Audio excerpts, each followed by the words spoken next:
करूंगा, मगर इससे पहले देश की हालात के बारे में थोड़ा सा कहना चाहता हूं। पिछले 10 सालों में नरेंद्र मोदी जी ने चुने हुए अरबपतियों के लिए सरकार चलाई है।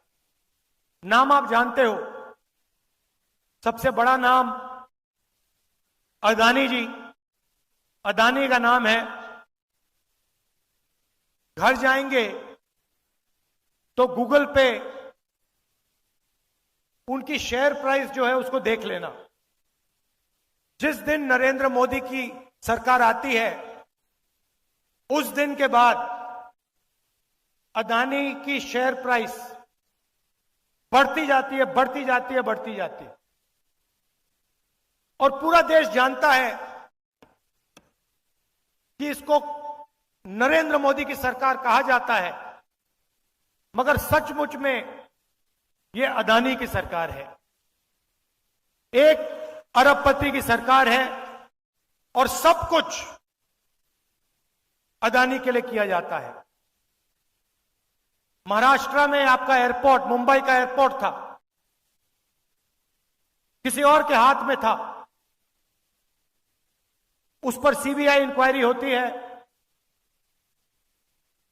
दबाव लगाया जाता है, धमकाया जाता है और जादू से कुछ ही दिन बाद वो एयरपोर्ट अदानी जी के हवाले कर देता है। सब इंक्वायरी बंद हो जाती है, सीबीआई शांत हो जाती है। अदानी जी महाराष्ट्र का सबसे बड़ा एयरपोर्ट चलाते हैं। और ये सिर्फ एयरपोर्ट के साथ नहीं हुआ है, ये पोर्ट्स के साथ हुआ है। हिंदुस्तान के सारे पोर्ट्स इनके हाथ में हैं। इंफ्रास्ट्रक्चर के साथ हुआ है। पुल बनते हैं, सड़कें बनती हैं, फायदा उन्हीं को जाता है। खदान उनकी, कोयला उनका, सोलर पावर उनका, विंड पावर उनका, बिजली उनकी, सारा का सारा अदानी जी के लिए। और 5-10 और होंगे। इससे हुआ क्या कि आज हिंदुस्तान में 22 ऐसे लोग हैं, 22, सिर्फ 22, जिनके पास उतना ही धन है जितना हिंदुस्तान के 70 करोड़ लोगों के पास। मतलब देखिए, 22 लोग, पहली लाइन में 22 लोग बैठे हैं। आप सोचिए, इतने लोगों के पास उतना ही धन है जितना हिंदुस्तान के 50% आबादी के हाथ में है। और 24 घंटा नरेंद्र मोदी जी कभी धर्म की बात करेंगे, कभी गरीबों की बात करेंगे, कभी हिंदू मुस्लिम कहेंगे, एक जात को दूसरी जात से लड़ाएंगे। और लक्ष्य एक ही है कि आपका जो धन है,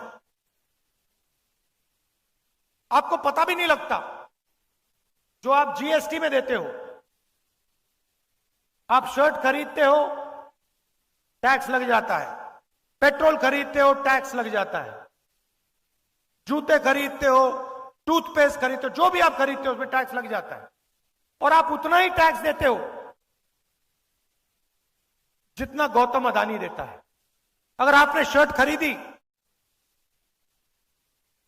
500 रुपए की शर्ट खरीदी, आप भी 18% दोगे, अदानी भी 18% देगा। और आपकी आमदनी हजारों में, उसकी आमदनी हजारों करोड़ों में, टैक्स एक ही देते हो। 24 घंटा मीडिया प्रधानमंत्री का चेहरा टीवी पे दिखाता है। मैं कन्याकुमारी से कश्मीर चला, 4000 किलोमीटर चला, और रास्ते में हजारों लोगों से मेरी बातचीत हुई। किसानों से, युवाओं से, सबसे मिला मैं पूछता था सबसे जरूरी मुद्दा कौन से हैं, कौन सा है? सब लोग जवाब देते थे बेरोजगारी, बेरोजगारी, महंगाई, किसान को सही दाम नहीं मिलते, गरीबों की इस देश में कोई भागीदारी नहीं, ये मुद्दे थे। और आप 24 घंटा टीवी देखो, ना आपको बेरोजगारी के बारे में बताएंगे,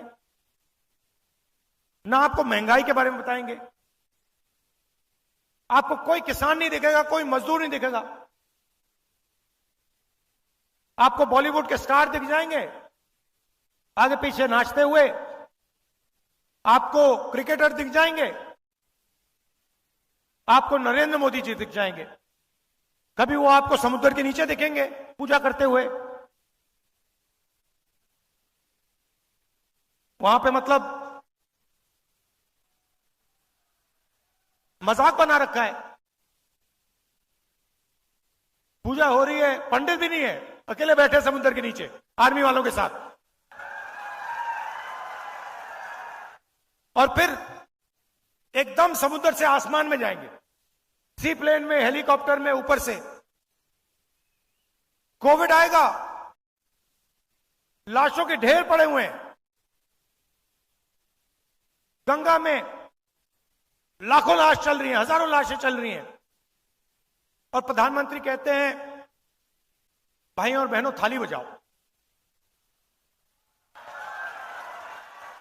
नहीं, और मीडिया कहता है देखो प्रधानमंत्री ने क्या गजब की बात बोली है, कमाल कर दिया। वहां पे सांस नहीं ली जा रही, लोग दम तोड़ रहे हैं, मर रहे हैं, वेंटिलेटर नहीं है, ऑक्सीजन नहीं है, मीडिया कह रही है देखो कमाल किया मोदी जी ने, थाली बजवा दी हिंदुस्तान से, मरते हुए हिंदुस्तान से थाली बजवा दी। उसके बाद कहते हैं भाइयों और बहनों मोबाइल फोन चलाओ, मोबाइल फोन की लाइट चलाओ, वो चला दी। फिर मीडिया कहता है देखो कमाल की बात की मोदी जी ने, हिंदुस्तान में सेल फोन की लाइटें जला दी, और बाकी दुनिया देख रही है, कह रही है ये क्या हो गया भाई। और कोई प्रधानमंत्री थाली नहीं बजवा रहा था, वो बचा रहे थे लोगों को, जान बचाने में लगे थे। तो मजाक सा बना रखा है, कभी कुछ बोलेंगे, कभी कुछ और बोलेंगे, बस आपका ध्यान भटकाने का काम करते हैं। आप उनका भाषण सुनो, ध्यान से सुनो, उनका काम आपके ध्यान को इधर उधर ले जाने का है। अदानी जी का काम आपका धन आपके जेब में से निकालने का है। नरेंद्र मोदी जी कहते हैं मैं ओबीसी हूं, ठीक है आप ओबीसी हैं, तो ओबीसी के सामने, पिछड़े वर्ग के सामने एक सबसे बड़ा सवाल है। इस देश में पिछड़े वर्ग के कितने लोग हैं? कोई कहता है 50% है, कोई कहता है 55% है, कोई जानता ही नहीं है। मगर मैं आपको एक बात कह सकता हूं, जितनी आपकी आबादी है उतनी आपकी भागीदारी इस देश में है ही नहीं। यह मैं गारंटी कह सकता हूं। जितनी आबादी आदिवासी की है उतनी भागीदारी आपकी नहीं है। जितने इस देश में दलित हैं उनकी भागीदारी नहीं है। मीडिया की लिस्ट निकालो, वो मोदी मीडिया है, मगर देखिए आपको आंकड़े पकड़ने चाहिए, आपको आंकड़े निकालने चाहिए। देखिए यहां बैठे हैं, ये जनता की आवाज कभी नहीं उठाते। मैं इनके सामने बोल रहा हूं, इनकी गलती नहीं है, ये जूनियर लोग हैं, इनको गुलाम बना के रखा हुआ है वहां पे, ये कुछ नहीं कर सकते, इनको ऑर्डर आता है। इन बेचारों को सैलरी लेनी है, बच्चे पालने हैं, इनकी गलती नहीं है, पीछे से ऑर्डर आता है। मगर आप इनकी लिस्ट निकालिए, हिंदुस्तान के मीडिया के मालिकों की लिस्ट निकालिए, इनकी सीनियर मैनेजमेंट की लिस्ट निकालिए, बड़े बड़े जो इनके एंकर्स हैं, जो 24 घंटा टीवी पे आते हैं, टिप्पणी करते हैं, ज्ञान देते हैं देश को, उनकी लिस्ट निकालिए। मैंने निकाली है। इसमें आपको एक पिछड़े वर्ग का आदमी नहीं मिलेगा, एक ओबीसी नहीं मिलेगा, एक दलित नहीं मिलेगा, एक आदिवासी नहीं मिलेगा, एक गरीब जनरल कास्ट का भी व्यक्ति नहीं मिलेगा। इसलिए ये आपकी बात नहीं करते। क्यों करें? ये आपके हैं ही नहीं। इनको छोड़िए, हिंदुस्तान की 200 सबसे बड़ी कंपनियों की लिस्ट निकालिए, उनके मालिकों की लिस्ट निकालिए। सब जानते हैं 200 बड़ी कंपनियां कौन सी हैं, उनकी लिस्ट निकालिए, उनकी मैनेजमेंट की लिस्ट निकालिए, उनके बड़े बड़े अफसरों की लिस्ट निकालिए। मुझे दिखा दीजिए उसमें ओबीसी कौन है, पिछड़े वर्ग का बता दो, दिखा दो मुझे कौन है वहां पे। हिंदुस्तान की 200 सबसे बड़ी कंपनियों में एक ओबीसी वर्ग का मालिक नहीं है, एक दलित मालिक नहीं है, एक आदिवासी मालिक नहीं है। मैं ऐसे नहीं बोल रहा हूं, मैंने पता लगाया है, मैंने लिस्ट निकाली है। मतलब 90% आपकी आबादी, और हिंदुस्तान की 200 सबसे बड़ी कंपनियों में आपका एक आदमी नहीं, मीडिया में आपका एक आदमी नहीं, प्राइवेट अस्पताल के मालिक की लिस्ट निकाली, उधर आपका कोई नहीं, सबसे बड़े कॉलेज यूनिवर्सिटी इनकी लिस्ट निकाले, उधर आपको नहीं मिलेगा। अब आप कहोगे भैया ये तो हमारा काम नहीं है, तो फिर ठीक है, हिंदुस्तान की सरकार को 90 अफसर चलाते हैं, बजट बढ़ता है, महाराष्ट्र को पैसा आता है, तमिलनाडु को पैसा जाता है, सड़कों में लगाया जाता है, डिफेंस में जाता है, बजट को 90 लोग बांटते हैं, 90 आईएएस अफसर हैं, लाखों करोड़ रुपए वो बांटते हैं, डिसाइड करते हैं कहां जाएगा, आपके बच्चों की शिक्षा में कितना जाएगा। 90 नाम में से एक नाम दलित है, एक नाम आदिवासी है, 3 नाम ओबीसी है।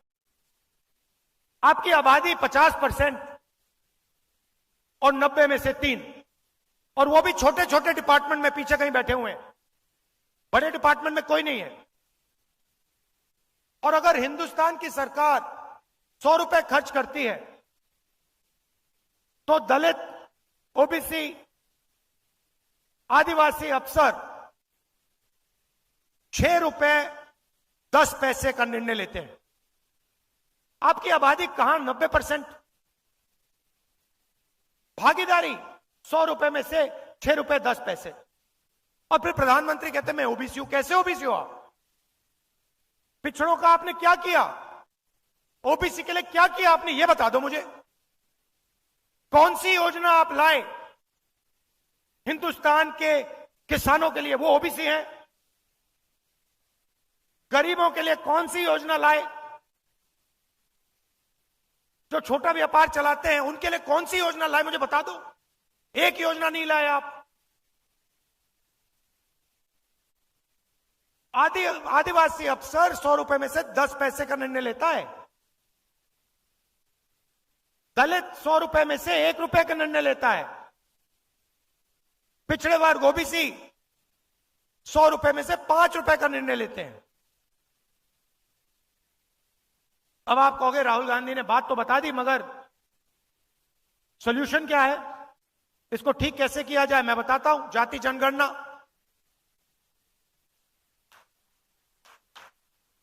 किसी को चोट लगती है, सबसे पहले डॉक्टर कहता है भैया एक्सरे करो, 1 मिनट में पता लग जाता है। तो हमारा पहला वायदा सरकार बनने के एकदम बाद जाति जनगणना, इकोनॉमिक सर्वे, संस्थाओं का सर्वे कि हिंदुस्तान का धन किसके हाथ में है, कितना धन पिछड़े वर्ग के हाथ में है, कितना दलितों के हाथ में है, कितना आदिवासियों के हाथ में है, कितना गरीब जनरल कास्ट के हाथ में, कितना माइनॉरिटीज के हाथ में। हिंदुस्तान की संस्थाओं में ओबीसी कितने, दलित कितने, आदिवासी कितने, कहां, कौन सी पोजीशन पे, जाति जनगणना से यह सब पता लग जाएगा। और क्रांतिकारी काम है। देखिए, हम आपका टाइम जाया नहीं करते हैं। कांग्रेस पार्टी आजादी के लिए लड़ी, हरी क्रांति, सफेद क्रांति, कंप्यूटर रेवोल्यूशन, बैंक नेशनलाइजेशन, ये काम हम करते हैं आपके लिए, आपके साथ मिलके। तो ये क्रांतिकारी काम है। इसके बाद दूध का दूध, पानी का पानी हो जाएगा, सबको पता लग जाएगा भागीदारी किसकी है, कितनी है, कहां है। तो ये पहला कदम है। दूसरा कदम, यहां पे महिलाएं आई हैं। आप देश के भविष्य की देखभाल करती हो और आप डबल काम करती हो। आप जॉब भी करती हो और आप घर भी चलाती हो, बच्चों की भी देखभाल करती हो। करती हो नहीं करती हो? मगर इसके लिए आपको कभी सही कॉम्पेंसेशन नहीं दिया गया। सही बात है ना?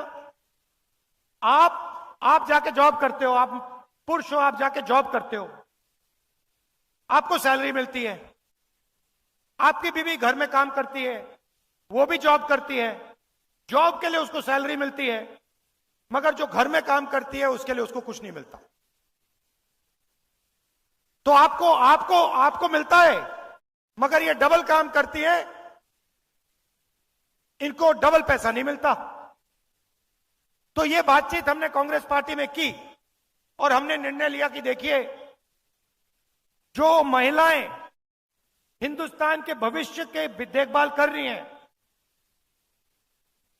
जिनको उसके लिए कॉम्पेंसेशन नहीं मिलता है, पहली बार दुनिया में कोई भी सरकार क्रांतिकारी काम करने जा रही है। हिंदुस्तान के सारे गरीब परिवारों की हम लिस्ट निकालेंगे। जो भी गरीबी रेखा के नीचे होंगे, सारे परिवारों के हम लिस्ट निकालेंगे। हर परिवार में से एक महिला को हम चुनेंगे और उस महिला के बैंक अकाउंट में साल के 1 लाख रुपए आपकी अगली सरकार डाल देगी। हर महीने ठका ठक 8,500 रुपए आपके बैंक अकाउंट में। 1 तारीख को आप उठेंगी, बैंक में जाएंगी और देखेंगे कि भैया 8,500 रुपए सरकार ने आपके बैंक अकाउंट में डाल दिया। और ये कोई तोहफा नहीं है, गिफ्ट नहीं है। ये मत सोचिए कि ये गिफ्ट है। जो आप हर रोज घर में करती हो, मदद करती हो, बच्चों की देखभाल करते हो, हिंदुस्तान के भविष्य की देखभाल करते हो, इसके लिए आपको पैसा दिया जा रहा है। अगर नरेंद्र मोदी ने 22 लोगों को 16 लाख करोड़ रुपए दिए हैं। 16 लाख करोड़ रुपए मतलब 24 साल का मनरेगा अदानी की सरकार ने 22 लोगों को पकड़ा दिया। 24 साल का मनरेगा। तो हमने डिसाइड किया है, जितना उन्होंने 22 लोगों को दिया है, उतना हम हिंदुस्तान के गरीबों को उठा के दे देंगे। तो हर महीने पहले तारीख को करोड़ों महिलाओं को बैंक अकाउंट में 8,500 रुपए, साल के 1 लाख रुपए कांग्रेस पार्टी की सरकार, इंडिया की सरकार देने जा रही है। अब सबसे बड़ा मुद्दा बेरोजगारी का। मोदी जी ने कहा था 2 करोड़ युवाओं को रोजगार दूंगा, कुछ नहीं किया। उल्टा नोटबंदी की, गलत जीएसटी लागू कर दी, अग्निवीर दे दिया और जो रोजगार बनता था वो भी खत्म हो गया। तो दो चीजें तो मैं पहले ही कह देता हूं। ये जो इनका अग्निवीर का स्कीम है, आते ही हम इसको रद्द कर देंगे, खत्म कर देंगे। क्योंकि हमें दो तरीके के शहीद नहीं चाहिए। एक शहीद जिसको सरकार पेंशन देगी, उसको शहीद का दर्जा मिलेगा, उसके परिवार की रक्षा होगी। और दूसरा अग्निवीर शहीद, जिसके परिवार को कहा जाएगा कि तुम्हारे बेटे को या बेटी को हम शहीद का दर्जा नहीं देंगे, तुम्हें कॉम्पेंसेशन नहीं मिलेगी, तुम्हें पेंशन नहीं मिलेगी। यह बिल्कुल गलत है। अगर दो युवाओं ने देश के लिए अपना खून दिया तो दोनों के साथ एक जैसा बर्ताव होना चाहिए। इसीलिए हम अग्निवीर स्कीम को पहले दिन आके खत्म करेंगे। और भाइयों और बहनों, एक बात समझिए, यह स्कीम आर्मी नहीं चाहती, यह स्कीम आर्मी ने नहीं मांगा, यह स्कीम प्रधानमंत्री के ऑफिस ने बनाया है, उधर से बना है। प्रधानमंत्री ने यह स्कीम लागू की है। प्रधानमंत्री के ऑफिस ने सेना को कहा है कि तुम अग्निवीर बनाओ। और हिंदुस्तान का कोई युवा ऐसा नहीं है जो अग्निवीर चाहता है। पहले रिक्रूटिंग सेंटर्स होते थे, वो सब बंद पड़े हैं, कोई नहीं जा रहा वहां पे, क्योंकि सब जानते हैं अग्निवीर बनेंगे, पेंशन नहीं मिलेगी, शहीद का दर्जा नहीं मिलेगा, कैंटीन नहीं मिलेगी। तो सबसे पहले इसको रद्द करेंगे। दूसरा काम, ये जो इन्होंने गलत जीएसटी लागू की है, जिससे छोटे व्यापारी खत्म हो गए हैं, स्मॉल मीडियम बिजनेस खत्म हो गए हैं। ये 5 अलग अलग टैक्स, दलाली वाली जीएसटी, एक्सटॉर्शन वाली जीएसटी, इसको हम बदलेंगे। एक टैक्स होगा, कम से कम टैक्स होगा। और जो हमारे किसान हैं जो आज टैक्स दे रहे हैं, उनकी बात मैं थोड़ी देर में कर रहा हूं, मगर कम से कम टैक्स होगा और एक टैक्स ब्रैकेट होगा। 30 लाख सरकारी वैकेंसीज हैं।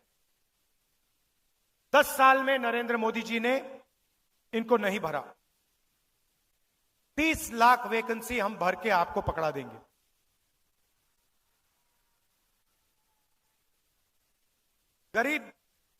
गरीब घर के बेटे बेटियां बेरोजगार हैं। अमीर घर के बेटे जब जॉब मार्केट में जाते हैं, वो अप्रेंटिसशिप करते हैं। अप्रेंटिसशिप अंग्रेजी शब्द है, मगर इसका मतलब कि उनका 6 महीने का, 1 साल की जॉब लगती है, उनकी ट्रेनिंग होती है। प्राइवेट कंपनी में, पब्लिक सेक्टर में, सरकारी ऑफिस में उनको जॉब लगती है, उनकी ट्रेनिंग होती है, और फिर अगर वो अच्छा काम करते हैं, उनकी जॉब परमानेंट हो जाती है। मगर यह अधिकार और यह मौका हिंदुस्तान के गरीब युवाओं को नहीं मिलता है। हम आपके लिए मनरेगा लाए थे, रोजगार का योजना, रोजगार का अधिकार। अब हम आपके लिए, हिंदुस्तान के युवाओं के लिए अप्रेंटिसशिप का अधिकार ला रहे हैं। इससे क्या होगा?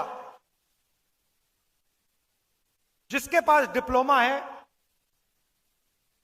कॉलेज डिग्री है, यूनिवर्सिटी से पढ़ा है, उन सबको यह अधिकार मिलेगा। प्राइवेट कंपनियों में, पब्लिक सेक्टर यूनिट्स में, सरकारी ऑफिसेज में, इन सबको 1 साल की अप्रेंटिसशिप मिलेगी। 1 साल का उनको 1 लाख रुपया मिलेगा और उनकी ट्रेनिंग होगी। गरीब से गरीब युवा हिंदुस्तान में अप्रेंटिसशिप कर पाएगा, ट्रेनिंग ले पाएगा। 1 साल में 1 लाख रुपए उसके जेब में आएंगे, बैंक अकाउंट में आएंगे, और फिर उसके बाद अगर वो अच्छी तरह काम करेगा तो उसकी नौकरी परमानेंट हो जाएगी।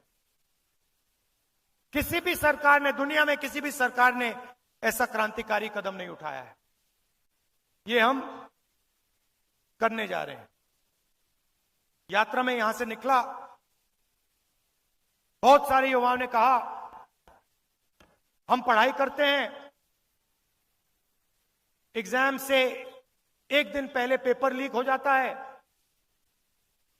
बेईमान लोग फायदा उठा जाते हैं, हम देखते रह जाते हैं। तो हम एक नया कानून लाएंगे, पेपर लीक के खिलाफ कानून, सख्त कार्रवाई होगी और जो भी पेपर लीक करवाएंगे उनको हम जेल में डाल देंगे। और आजकल जो फैशन बनाया है मोदी जी ने कि प्राइवेट संस्थाएं, प्राइवेट कंपनीज एग्जाम दिलवा रही हैं, इसको हम बंद करेंगे। कोई प्राइवेट कंपनी एग्जाम नहीं दिलवाएगी, सरकार एग्जाम दिलवाएगी, सरकार एग्जाम मार्किंग करेगी, टेस्टिंग करेगी। मैंने किसानों की बात की। पूरे देश में किसान उदास है, डरा हुआ है, और किसान, किसी भी किसान से बात करो दो चीजें कहता है। एक सवाल कि राहुल जी, अरबपतियों का कर्जा माफ हो जाता है, उनके पास पैसे की कोई कमी नहीं है, मगर हमारा कभी कर्जा माफ नहीं होता, क्यों नहीं? और दूसरा, प्राइवेट कंपनियों को उनके प्रोडक्ट के लिए सही दाम मिलता है, मगर हिंदुस्तान के किसान को सही दाम कभी नहीं मिलता, क्यों? ये दो सवाल हजारों किसानों ने मुझसे पूछे, यात्रा में पूछे, हर रोज, राहुल जी ये क्यों हो रहा है? तो मैं उन किसानों से कहना चाहता हूं, हमारी सरकार आएगी तो ये नहीं होगा। सबसे पहले जैसे हमने आपका कर्जा माफ किया था, हम फिर से हिंदुस्तान के किसानों का कर्जा माफ करेंगे।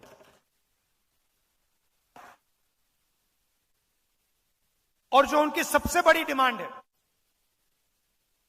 हिंदुस्तान का हर किसान कह रहा है कि हमें कानूनी एमएसपी चाहिए, कानूनी मिनिमम सपोर्ट प्राइस चाहिए। वो हम हिंदुस्तान के किसानों के लिए करने जा रहे हैं। पहली बार हिंदुस्तान में कानूनी मिनिमम सपोर्ट प्राइस हमारी सरकार हिंदुस्तान के किसानों को देने जा रही है। ये हमारी गारंटी है, हम आपको झूठ नहीं बोलते हैं। आप जानते हो, ये आपकी आवाज है, ये आपने हमें बताया है। हम कोशिश भी करते, आपके बिना ऐसा हम मैनिफेस्टो नहीं लिख पाते, क्योंकि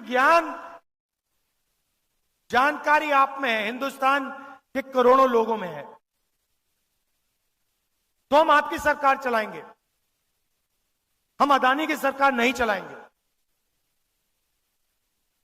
हम किसानों की, मजदूरों की,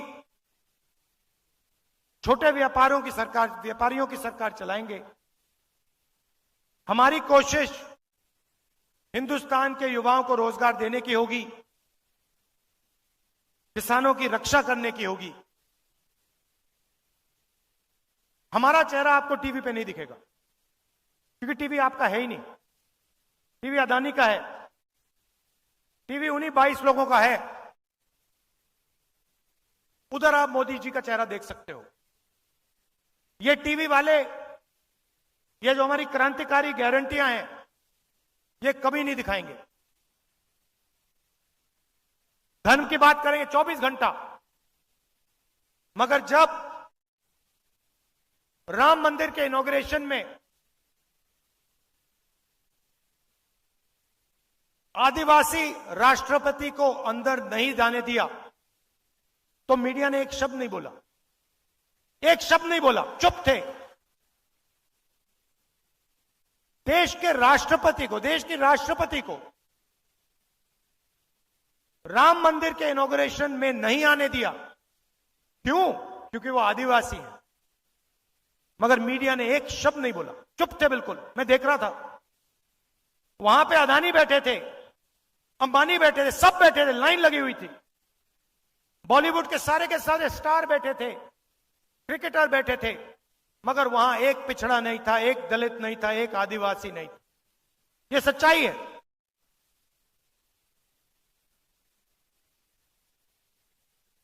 और इन 5 में से हिंदुस्तान के लिए सबसे जरूरी, हिंदुस्तान के भविष्य के लिए सबसे जरूरी जाति जनगणना है। क्योंकि इससे जो आपके साथ धोखा हो रहा है, जो आपको झूठ बोला जा रहा है, वो सबके सामने आ जाएगा। प्रधानमंत्री कहते हैं कि ओबीसी की सरकार है, गरीबों की सरकार है। नहीं, गरीबों की नहीं है, ओबीसी की नहीं है, दलितों की नहीं है, आदिवासियों की नहीं है, गरीब जनरल कास्ट की नहीं है, 22-25 लोगों की है। हमारी सरकार ये 5 काम आपके लिए करके, गारंटी करके मैं यहां कह रहा हूं, ये हम आपके लिए करके दिखा देंगे। आप सब आए, इसके लिए आप सबको दिल से धन्यवाद। नमस्कार, जय हिंद।